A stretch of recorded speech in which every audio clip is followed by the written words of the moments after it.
5 things I did in my 20s to become financially stable by 30. So number 1, I said yes to small opportunities. Kahit maliit yung kita, mas after ako dun sa learnings and experience na pwedeng makuha ko dun sa opportunity na yun. Number 2, I started my own business at the very young age of 20. So kahit student pa lang ako noon, nag-start na ako agad.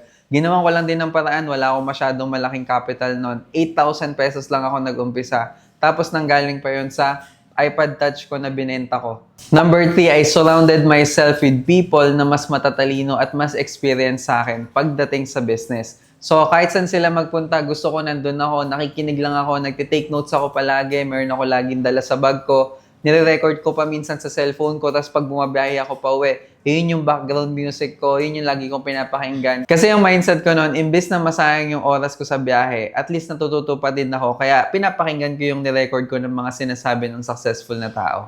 Number 4, delayed gratification. So, imbis na ipambili ko ng once yung mga konting kinikita ko, dinisiplina ko yung sarili ko, pinigilan ko yung sarili ko para i-reinvest muna siya dun sa business na ginagawa ko.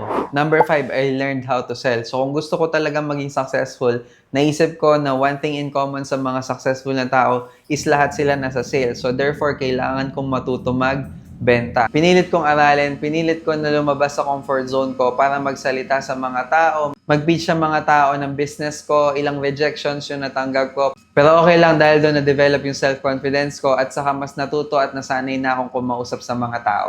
So yun lang, I hope may natutunan ka. You can visit my TikTok account for more videos like this.